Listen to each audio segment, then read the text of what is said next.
Welcome back, boxing fans, to another great show with Sean on boxing and Lily. Today, we're going to be talking about the WBC tournament. We just finished the semifinals, and now we're heading to the finals. And we had some great fights. We're going to talk about that and what to look forward to in the final part of that tournament. You know, this is basically what I kind of think TKO boxing is going to be. Good fighters, but not known fighters. Fighters that are below that top 25 and are just trying to build themselves and make a name for themselves. It didn't mean the boxing was bad. Actually, there was a lot of great boxing and some fighters that really showed up and showed out. And we'll talk about that today. We're also going to be talking about Alexander Usyk. He came out recently in an interview and said that he was planning on fighting until he was 41 years old, which is a little different than previously. Previously, it sounded as if he only had two more fights before his retirement, and we were hoping that we'd get a couple big fights before sending him off into his retirement. But he came out in an interview and said that he's going to fight until he's 41, and that there's 5 more fights on his potential resume. 5 more, and that's fantastic. Excuse me. So today we're going to talk about who maybe Usyk will fight in his last 5 fights of his professional boxing career. And feel free to leave comments in the comment section below. Tell me, who would you like Usyk to fight during this 5-fight sort of career-ending part of his boxing career? I'll see you after this short message. Remember to like, subscribe, and share.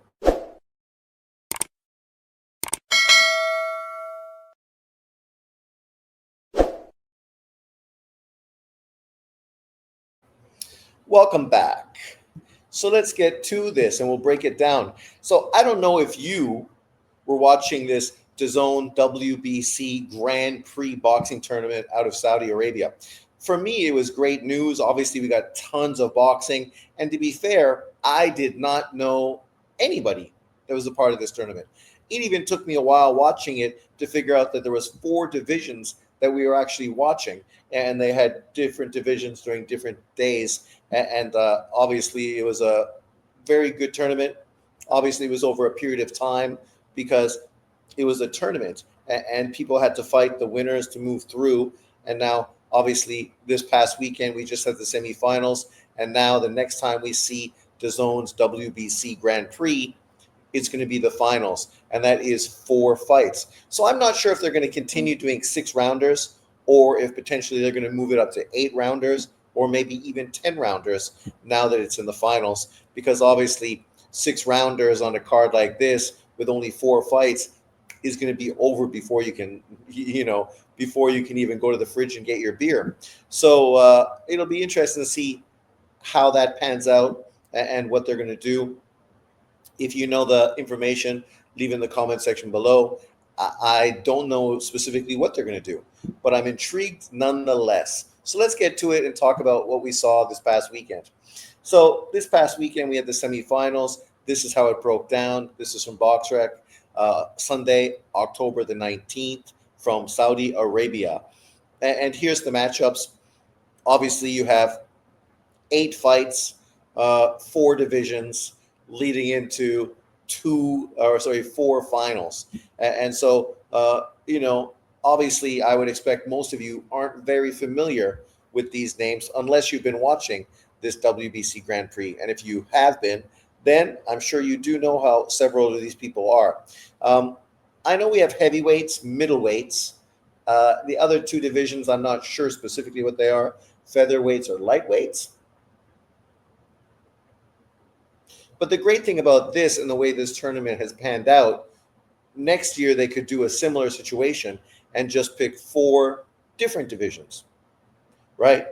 And by doing that, you continue to give a lot of these unknown fighters who aren't signed to major promoters an opportunity to show up and show out. And when you talk about how beneficial this has been for these fighters, it's been life-changing, right? They were talking about Carlos Utri, right? And how, him winning ended up him buying 2 houses in his country and a gym, right? For a guy like him, that's life changing. Not only do you have two houses, I don't know where he was living before, and if he had his own house. If you do, you could potentially rent those out, meaning that you're consistently getting money in monthly in rent from those two apartments, as well as a gym. Obviously, in countries like this, it's not as if you make lots of money from gyms, but this is his giving back to the sport of boxing. Kosi was a similar situation, right? This has been a very beneficial thing for all of these guys. And whoever ends up walking away the winners is going to get a nice little bag. And that's really going to be life changing for them, as well as all the exposure, the movement through the ranks, especially through the WBC ranks. That's the benefit of this being sponsored by the WBC. Literally, these guys are all obviously moving up the WBC rankings, putting themselves in position to get bigger and better fights moving forward. So, even the losers have moved up and done well as far as getting recognition by the WBC. The one name I was familiar with was Tursanova. Sorry if I butchered his name. A very good amateur. He was considered, I think they said, the number one amateur in his weight class prior to going into this tournament. And a lot of these guys coming into this were guys that were in the pros, but didn't fully commit to the pros. A lot of them were still fighting amateurs, right? Like Daniel Lazone and many others, specifically a lot of Eastern Europeans. They kind of go between fighting in the amateurs and fighting in the pros just to stay busy and continue to make money. Because sometimes, especially if you don't have a major promoter, you're not necessarily guaranteed fights in the pros, even if you are a guy who's been very successful in the amateurs. You look at Dumsboy, who is a very good Uzbekistani fighter, a gold medal winner, I think a two-time gold medal winner.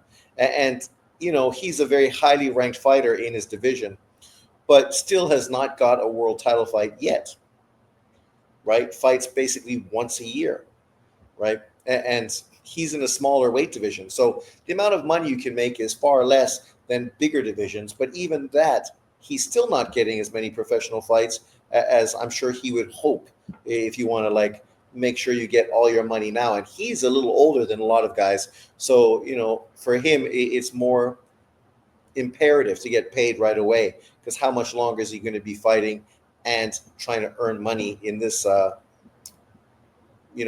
that he has? But let's move forward, check it out, and see specifically what happens. So Tursunov, who I said was the number one ranked fighter in his division, right now currently he is 9-0 with 2 knockouts. Not a big power puncher, but a volume puncher. A tough guy with a high guard, pressures his opponents, great body work, breaks guys down, and as the fight progresses, he really starts to amp up and take over fights. He was in a very good fight in the semifinals, ended up winning a very competitive fight, and ended up going to the finals against one of the fighters who really has been the most revered in this tournament, and that is Carlos Utri. And obviously, you can see the difference with him.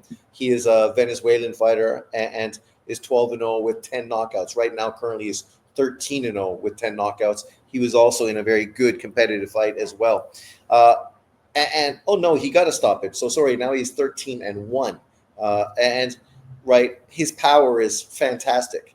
He scored a sensational knockout in that fight, and obviously moved to the finals right now. And stylistically, it's going to be a very interesting matchup. You have one guy who tends to stay back and is more of a counter puncher in Utri, who has big power, specifically from that left hand. And then you have Tursunov, a very acclaimed amateur fighter, very good high guard, good defense, high volume worker, works the body very well. So it's going to be interesting and intriguing to see how this fight pans out. This is ultimately the most anticipated matchup of this card, for obvious reasons. Utri really looks as if he could become a real name in this division, especially if he goes on to become the champion, winning in the finals against a very highly regarded amateur fighter like Tursunov. So I'm anticipating a very fantastic fight between these two fighters. I wouldn't expect this fight to end in a knockout.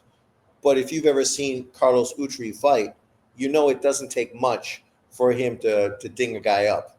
He hit a guy with a grazing uppercut, and that was all they wrote. The guy took like 3 steps back to the ropes. He opened up on him and started connecting with big shots, and the ref just jumped in and saved the guy because he wasn't going to last much longer. Then we get to another fight that in North America has really been highly acclaimed because Brandon Mahaya Mosqueda, sorry if I butchered his name, currently I think he is now 12-0 with 10 KOs, a Mexican fighter. So obviously a lot of the people were Mexicans who were really gung-ho for him. The people mostly talking in the chat during this fight card were mostly talking about Brandon and really hyping him up. He's not a big fighter. He's pretty short, but he's obviously a very powerful fighter. A typical Mexican fighter, right? A guy that pressures, has good volume, and good power. Gets hit a bit, but ultimately does what he needs to do to win impressively. He's in with a guy who is Italian in Mamat Kamel, 17-0-1 with 8 KOs. He had a spectacular knockout in his fight as well. Obviously, in North America, the Mexican fans are going to be cheering for Brandon really heavy. Not too many people know Camila, obviously an Italian fighter. Not a huge fan base in North America. In Saudi Arabia, it's a different story. But he's fought well. I would favor Brandon to win the fight, but this is the whole situation from a guy like Muhammad Kamil.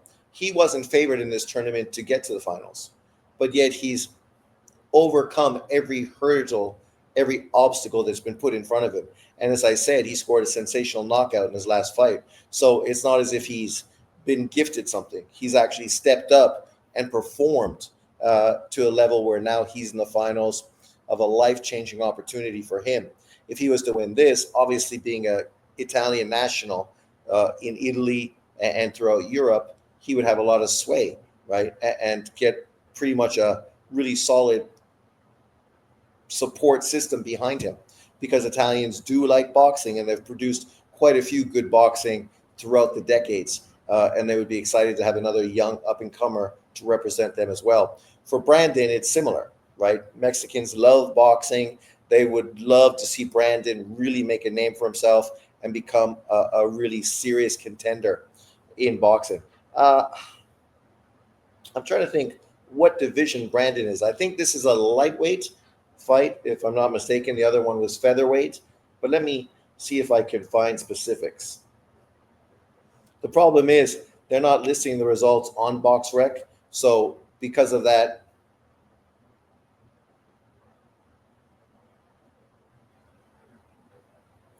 it's not as simple as one would like.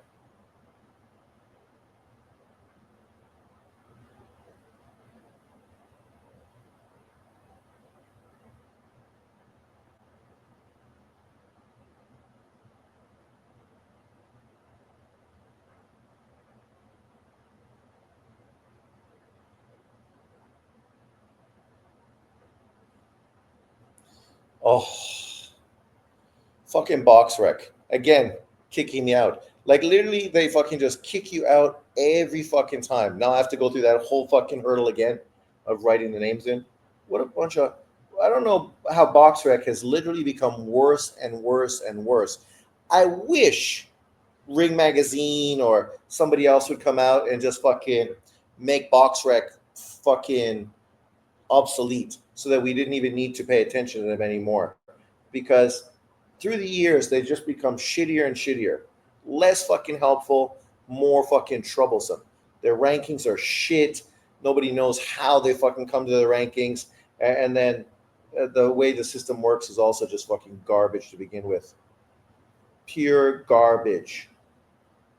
So there he is right now, currently 11-0 with 9. They still didn't update the fight, right? Look. Basically, they say that, the 2 fights are there, but they're not going to tell you what happened and if he won or not. It's like, fuck, they're not even updated. It's already happened. Why haven't you updated it yet? So he is hmm,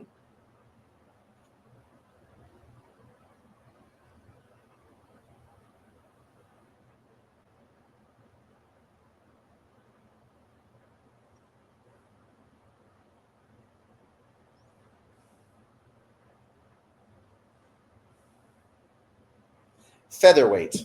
So he is featherweight. So there you go.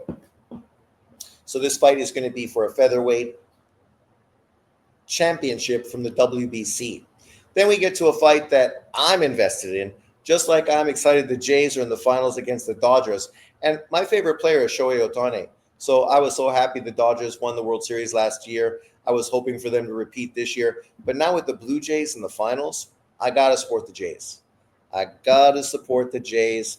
This is the third time Toronto's got to the World Series. They've already won twice. And, let's hope they can do it the third time. That would be fucking legendary for the Blue Jays and for Toronto. Toronto, who, of course, the Maple Leafs haven't won a Stanley Cup in fucking God knows how long. But in this fight, you have Derek Pomerleau, who is a French-Canadian fighter, currently, I think, 15-0 with 12 KOs after his victory. He ended up looking fantastic, beating it. Oh, no, that fight went the distance. He was with a really tough South African fighter, very tall, very long, very resilient. And it was a very competitive fight. Pomerleau lifted his level up to end up winning the fight pretty convincingly to move to the finals. And now he's going to fight Australian fighter Dylan Biggs, who had a sensational victory of his own right. I think now 17-1 with 10 KOs. This is a great fight. You got the two Commonwealth fighters in there, Australia versus Canada for the middleweight side of this tournament. I'm excited. I would love Canada to win because that would be great for Canada to win something of this nature. We had quite a few Canadians in this tournament, and we have quite a few Canadians that are good fighters, but they're that mid-tier guy, right? That never really becomes elite or world title level, right?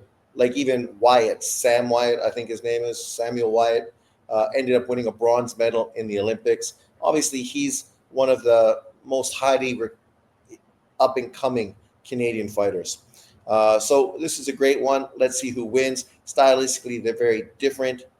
Biggs tends to stay back a lot, fights behind a jab, counter punches very well. Pomerleau has his hands down, shooting his jabs from low, using a lot of head movement and trying to suck you into throw punches that he can counter. So it's going to be a really technical fight. It'll be interesting to see how it pans out because neither one of these guys is a real come forward gunslinger, right? They're much more of a, defensive fighter and a counter puncher. So stylistically, the fight might not turn out to be a great watch, but we will see.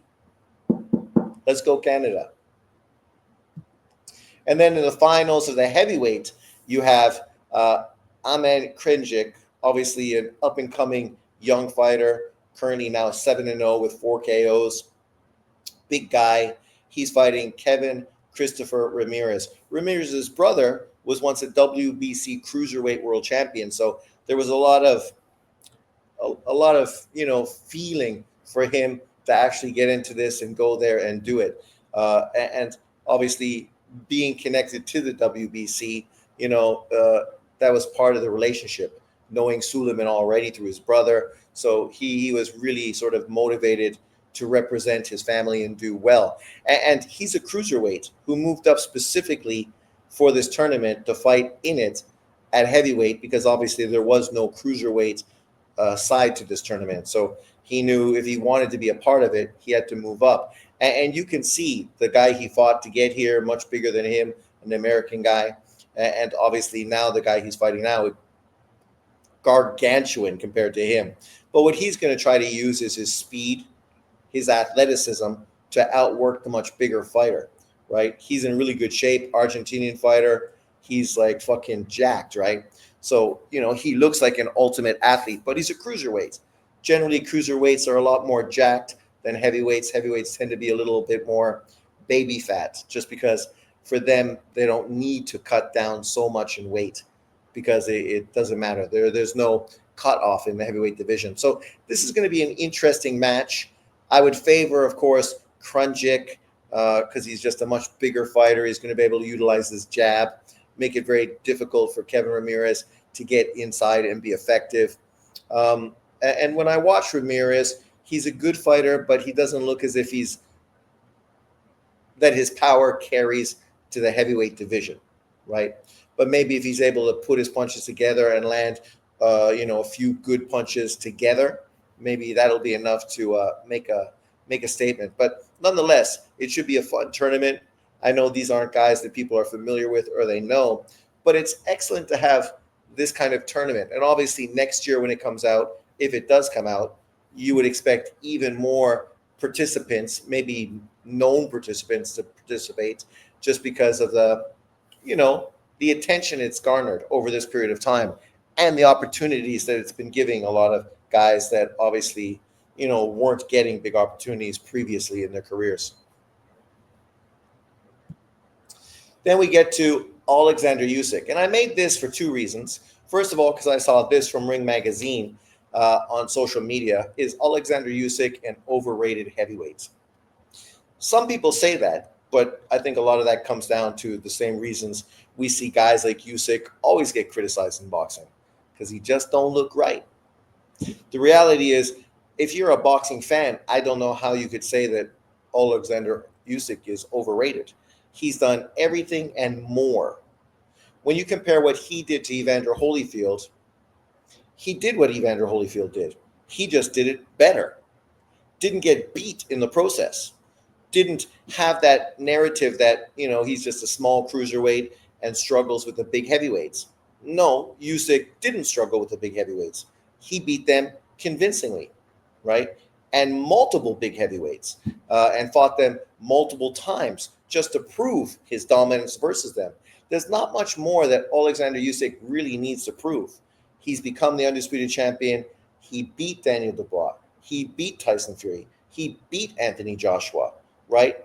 All the guys that are really the top fighters at this time, he beat them convincingly. So what else is there for him to do, right? That's why a lot of people, like they were saying with Bud Crawford, at this point, what does Crawford need to do? He beat Canelo Alvarez to become a three-weight undisputed champion. He does not need to keep fighting just so that some people hope that he eventually gets beat so they can use that as a way to downplay and dismiss him. It's the same with Usyk. Usyk doesn't need to continue fighting. He could retire right now, and he'd be only the second heavyweight in boxing history to retire a champion undefeated, along with fucking Marciano, right? And put that in context. Fantastic, right?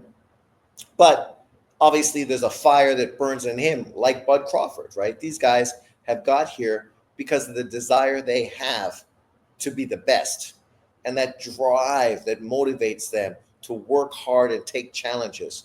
Unfortunately, a lot of other young fighters in boxing don't have the same drive. A lot of them are only motivated by money.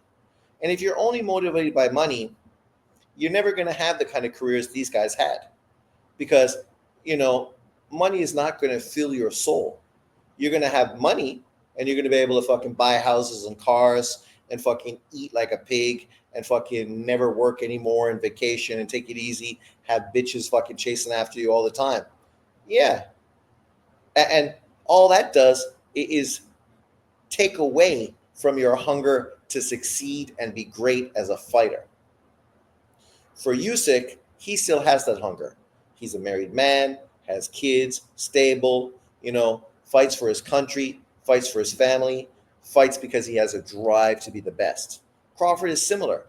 Like Usyk, Crawford as well has been with his wife for a long time, very family-oriented man, a lot of kids, stable community, sticks together with a stable community like Usyk, right?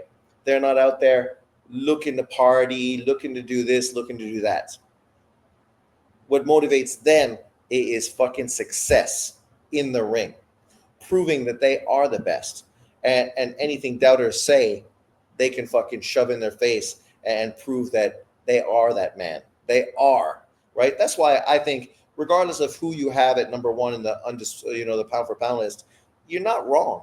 I mean, some people would like to use color as a way to justify who you have on the list. I'm not using that to talk about these two guys being the elite fighters in boxing. If you want to put Crawford number one, especially coming off of a fantastic accomplishment by beating uh, Canelo Alvarez, that's cool. I ain't hating. And if you think Usyk coming off of an equally fucking unbelievable accomplishment, beating Tyson Fury twice, a guy who was a fucking gargantuan towards him. This is literally what's the story about the kid that beat the giant, right? That's the story. Usyk versus the fucking giant. And he did that. And then to follow it up with a Daniel Dubois rematch because people thought, oh, Daniel Dubois knocked him out. He got robbed, right? That should be a loss on Usyk's resume. So Usyk went in there and fucking beat his ass and stopped him in 5 rounds. Basically saying, what are you fucking talking about? That kid would never beat me.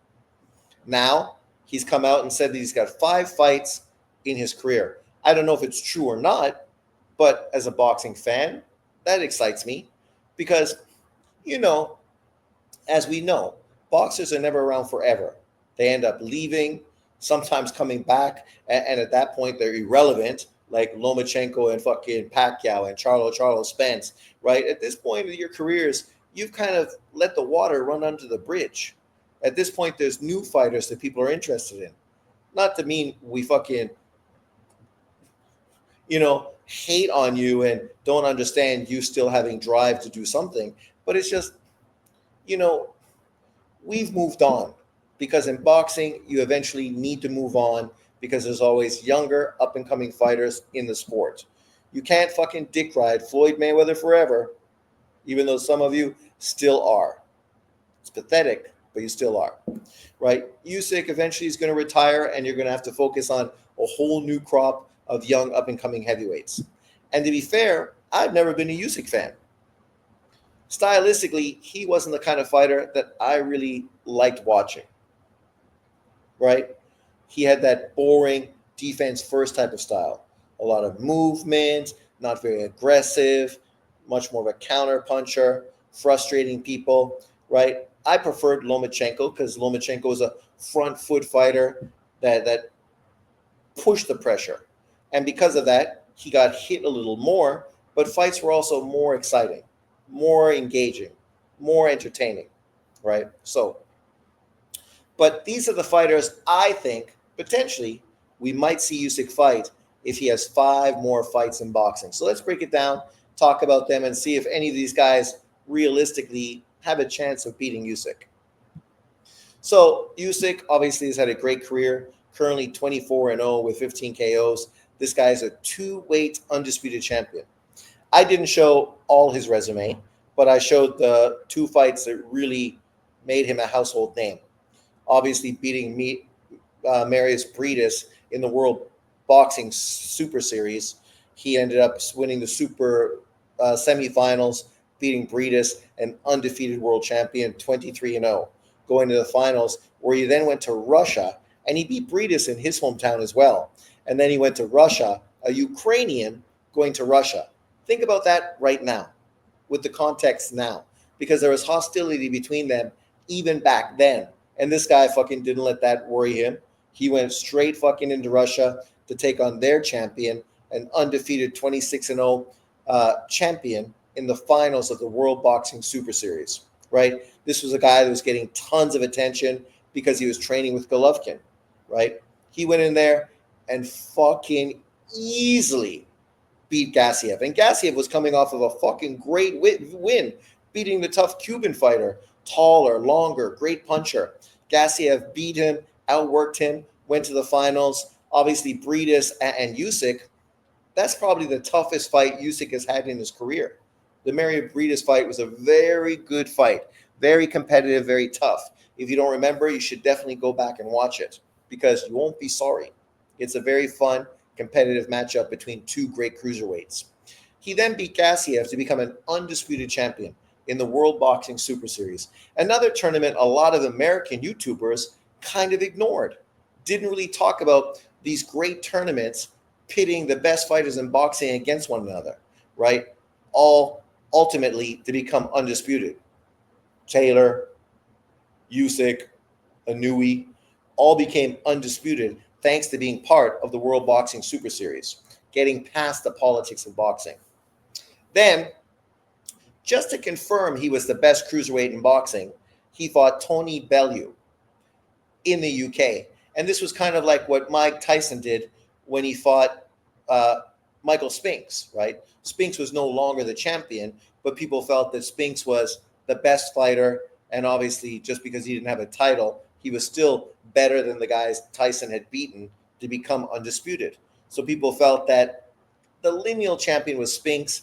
You should beat Spinks to really confirm you are the best fighter in boxing. Well, that's what Usyk did by going to England and taking on Tony Bellew. In a good fight, Bellew was super effective in the first 6 rounds. And after that, fucking Usyk figured him out, started landing big shots, and stopped him in sensational fashion in that fight. And then moved to heavyweight, right? To try to duplicate what obviously David Haye has done, to duplicate what obviously Evander Holyfield had done prior. Fought Chaz Witherspoon. Not a world beater, but this is your first fight in heavyweights. You're trying to get accustomed to guys that are much bigger than you and trying to get accustomed to carrying that extra weight. Being a guy that moves a lot on your legs, that extra weight could be a detriment to your style, right? So it was mostly a test. Witherspoon's not a bad fighter. Obviously, his dad was a great fighter. 38-3, experienced fighter. He went in there, beat him, and then fought Derek Chisora. People didn't give Usyk much credit for that fight. Chisora made it a tough fight, really used his physicality to really trouble the cruiserweight who was moving up. And we know Chisora is a tough motherfucker because he's just come off of several big fights and is still relevant today and is now in negotiation to fight who? Who did I hear today?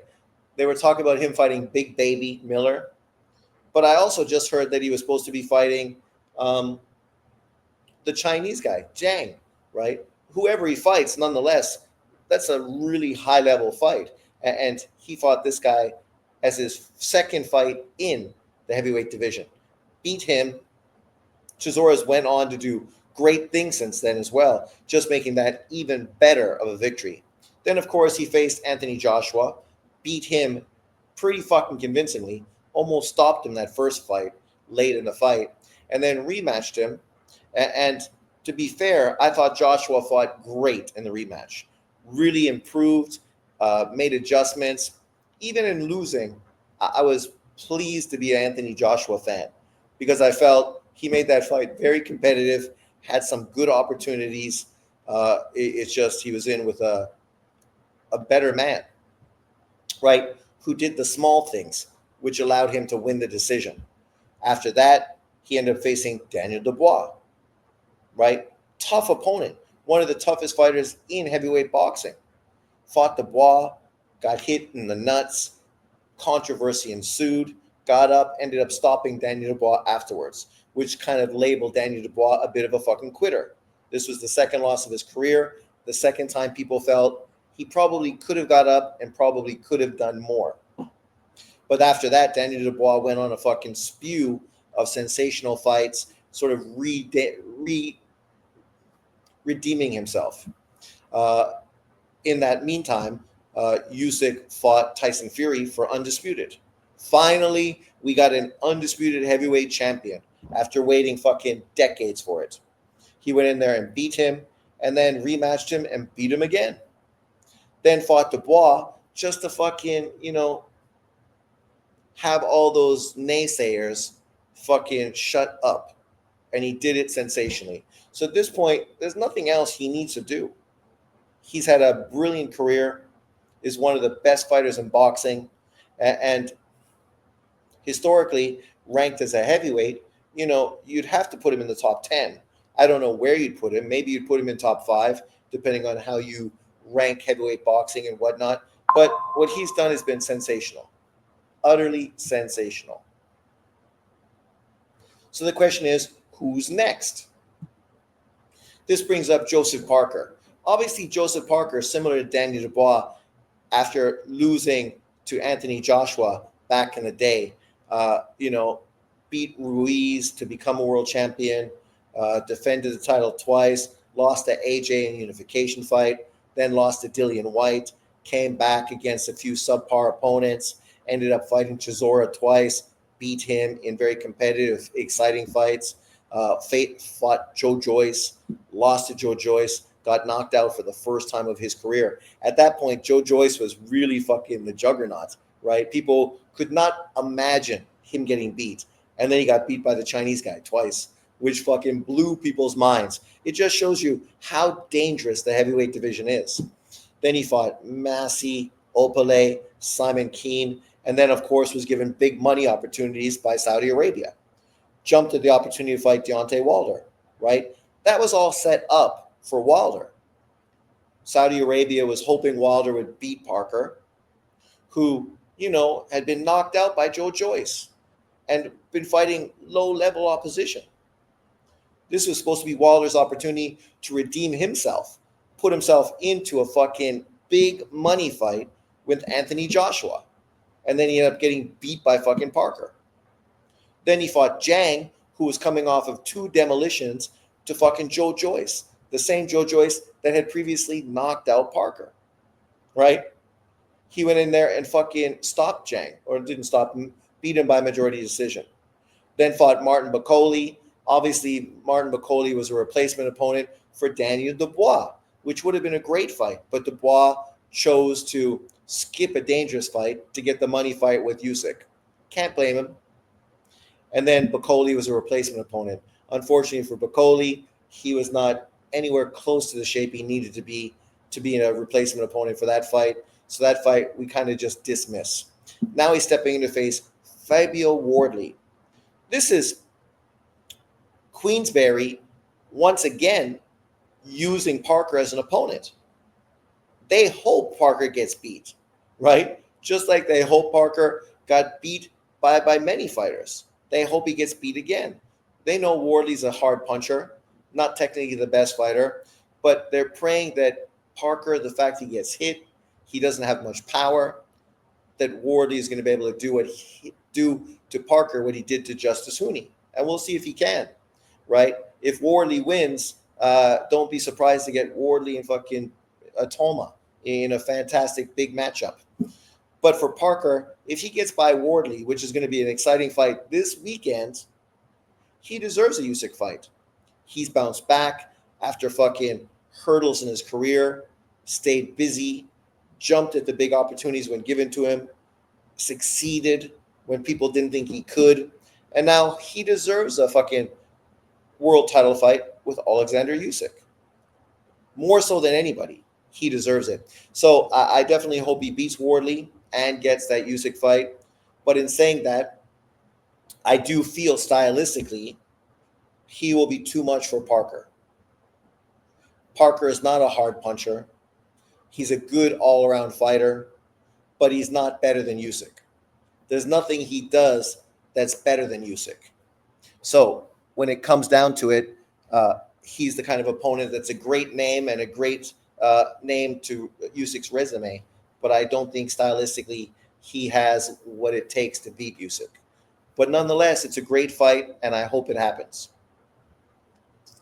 Then we get to one of the other most deserving fighters in boxing as well, Ajit Kabial, currently undefeated, 26-0, 18 KOs. This guy literally gets ducked constantly.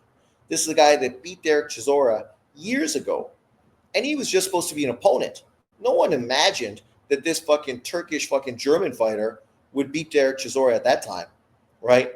And then he went on, beat other established fighters like Rovikanen and Rudenko, then fought, of course, an old-ass Kevin Johnson, Pavel Sor, and a few other fighters that really were just European-level fighters, right? And people kind of thought that, he got lucky against Chisora. He's just kind of a European-level fighter. He hasn't really stepped up because he knows his level, and he just kind of stayed at his level. All of a sudden, though, he was offered a big money fight from Saudi Arabia to fight Canadians-Russian Makhmudov, a monster of a heavyweight, fucking crippling power, 18-0 with like 16, 17 knockouts. I can't remember what it was at that time. And people really fucking felt that Makhmudov was just going to roll over Ajit Kabial. I didn't think that. I picked Kabial to win. But the way he went in and won was fucking impressive. The concussive work he put to the body, draining Makhmudov's battery so that Makhmudov had nothing fucking left and just had to get fucking stopped. And that's exactly how it went, right? Sensational victory from Kabial, a guy that got an opportunity but wasn't supposed to be the winner. And because that, now they fucking threw Frank Sanchez at him, an undefeated 24-0 Cuban, right? Ajit Kabial wasn't supposed to beat fucking Frank Sanchez. Went in there and beat the shit out of him in a similar fashion, breaking down that fucking body and eventually stopping him in sensational fashion as well. Only to then be thrown in with fucking Jili Zhang, who was coming off of great victories, a monster of a fighter with a huge left hand. I knew easily that Zhang would not be able to fucking beat Kabial. He wasn't going to knock him out, and he'd already showed that his gas tank just could not fucking perform at a high enough level for 12 rounds, right? Especially against a guy like Kabial, who was going to beat the shit out of his body, make him work fucking all day, and drain his battery. And that's exactly what Kabial did, right? Now, when you talk about guys that potentially could beat Usyk, I lean towards Ajit Kabial. He is my favorite fighter to potentially put a 1 on Alexander Usyk's resume because he's tough as fucking nails. He's an aggressive come forward fighter who fucking gets to your body with powerful body shots. And we know that Usyk doesn't really love it to the body. No fighter really loves it to the body. I mean, Zhang, Sanchez, Makhmudov all fucking got destroyed to the body, right? You know, Ajit Kabial is kind of the heavyweight version of fucking McCullum, the body snatcher, right? That's what he's been doing. And I think he'll do the exact same thing versus Usyk. Usyk's going to have to move a lot to keep this guy from setting his feet. He's going to have to spin him, make him move, make sure his jab is super effective. It's a tough fucking fight. But the great thing about it is Usyk's engine is fucking great as well. He can box 12 rounds at a high pace, right, with lots of movement. And he's going to have to fucking do that to beat Ajit Kabial. So this is a fight I pray we get in 2026. Parker early and then Kabial late, right? So that Usyk gets 2 more fights in his career, 3 more fights to go. And don't be surprised if Kabial fucking is the banana peel that upsets the apple cart and puts the first fucking loss on Alexander Usyk's resume. Let me know what you think in the comment section below. Then we have, of course, Moses Atoma, one of the hottest young up-and-coming fighters in boxing. A guy that Usyk is playing around saying, I'm not going to fight him. Moses said he doesn't want to fight a grandpa. He doesn't want to hit an old man. So basically, fuck him. I ain't going to fight him. But if Moses continues to trend the way he's trending, and Usyk continues to fight in the UK because that's where the money is and the opportunities for him are, this is a no-brainer of a fight, right? It's a no-brainer. Ultimately, it's going to fucking happen if Atoma continues to impress, especially next year if he does what he needs to do. If he gets 2 or 3 sensational wins next year, leading into 2027, there's going to be no fucking way in hell that Usyk doesn't fight Moses Atoma. Because literally it's going to be the fight everybody is fucking talking about. Even American YouTubers, right? Because outside of Abdullah Mason, Moses Atoma is the hottest fucking young up-and-coming fighter in boxing. The difference is he's a heavyweight with a huge fan base behind him. Something, unfortunately, that my young lightweight doesn't have and may never have with the U.S. market. Moses right now currently 13-0 with 11 KOs, coming off of a sensational fucking demolition of Dillian White.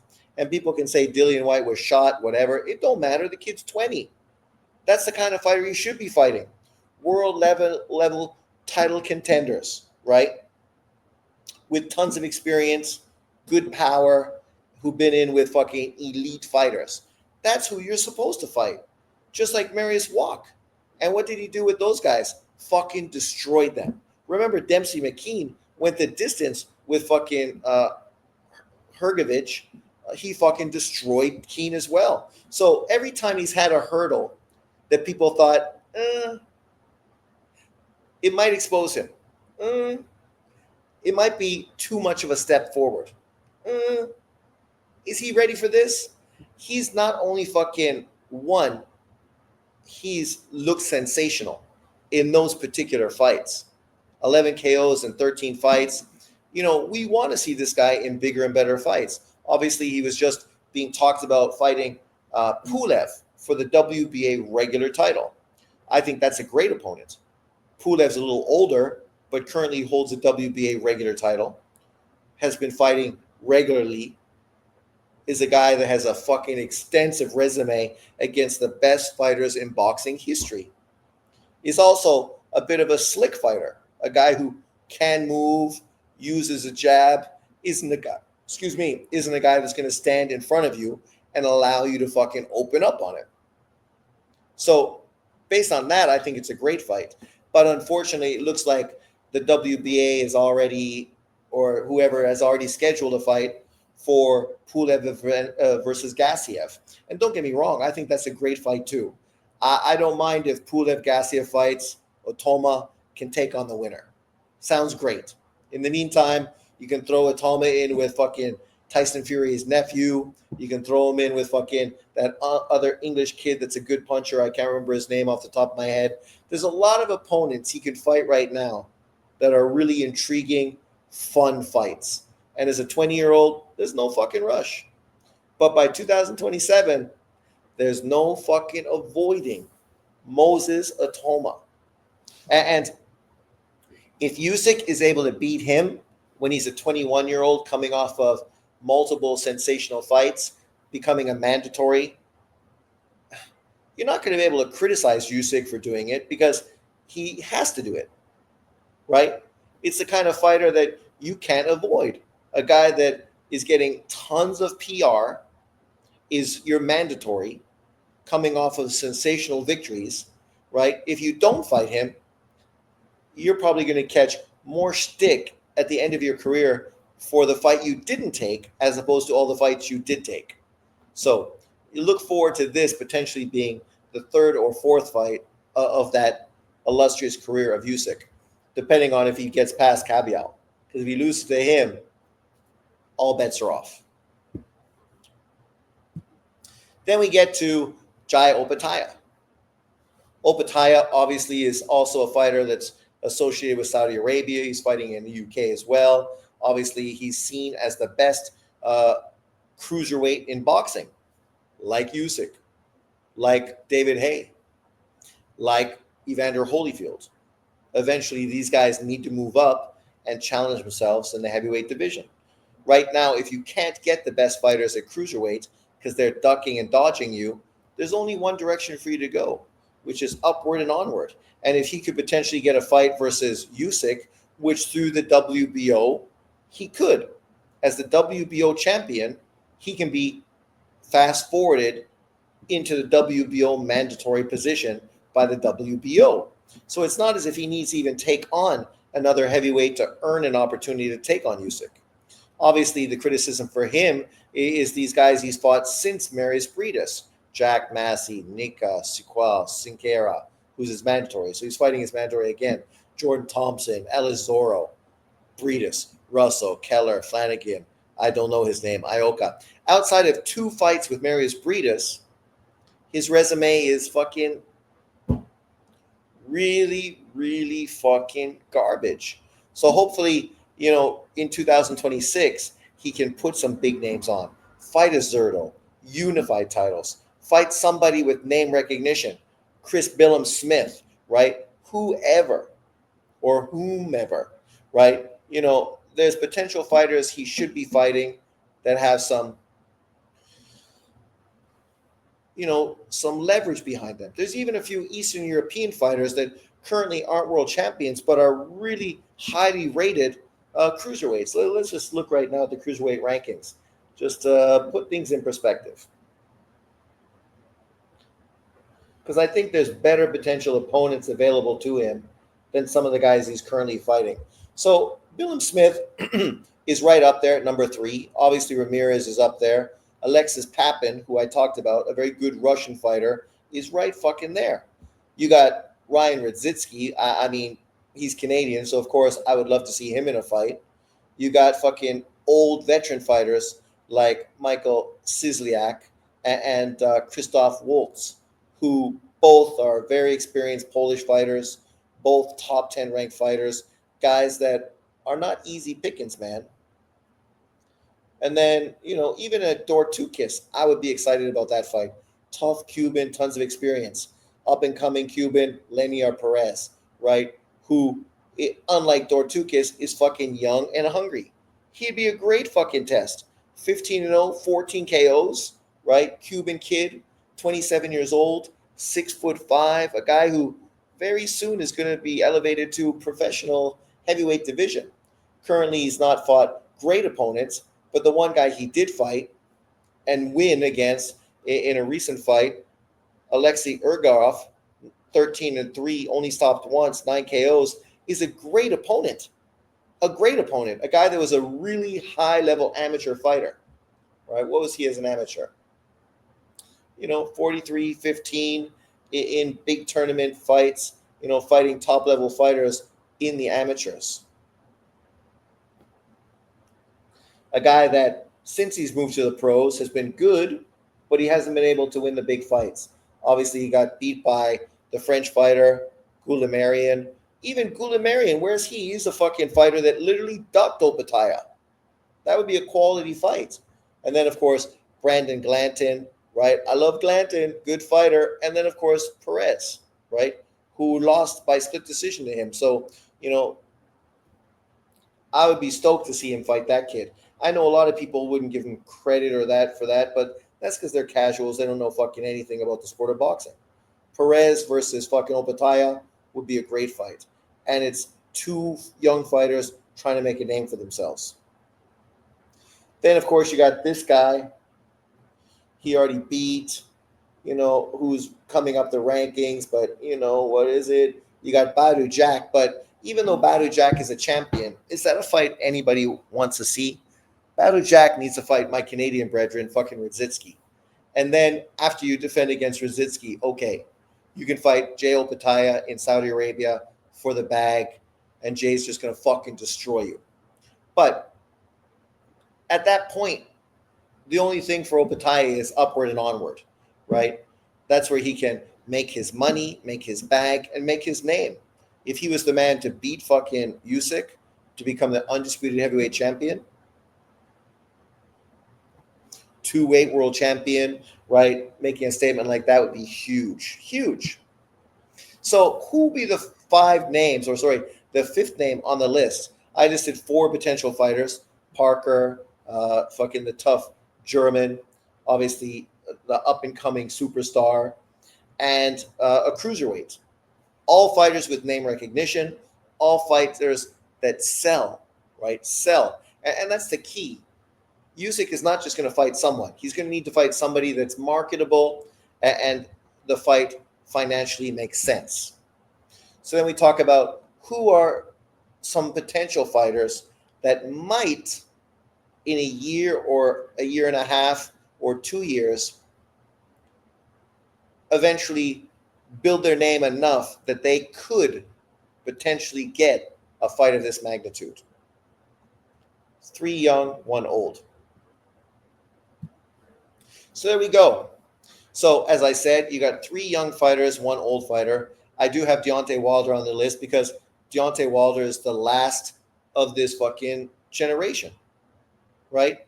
If Usyk goes on to beat Fury, AJ, Parker, Dubois, and Wilder, there's literally not one fighter in this generation that people can say he did not fight. Is this the best version of Wilder? No. But Wilder fans still think he could fucking beat Usyk, even coming off of a knockout loss to the big Chinaman and the fucking loss to Parker. They still feel that stylistically, Deontay Wilder can beat Anthony Joshua and can beat fucking Alexander Usyk. So maybe if Wilder does get a fight versus AJ, which would be a big money fight, and beats AJ, now all of a sudden he's a real fucking potential contender for Usyk's title. At that point, nobody would be going, "Oh, he doesn't deserve a fight. Oh, nobody wants to see that fight." No, not at all. We know that AJ is past it, but so's Wilder. If they fought right now, the winner of that definitely elevates their name. Obviously, we want to see AJ fight Fury because there's a huge rivalry between them.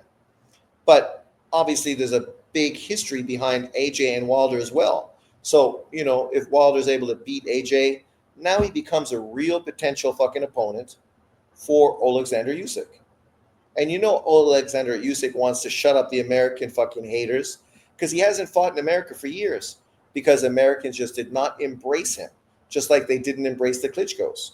So he's been relegated to Europe. Luckily, that's where the money is. So that's worked out perfect for Alexander Usyk. But that's a real viable fight, depending on what Wilder is able to do moving forward. Then you got Jared Anderson. Obviously, he took a loss to Martin Bakole, but maybe that's going to be something that fucking slaps a little shit into him and gets the best out of him.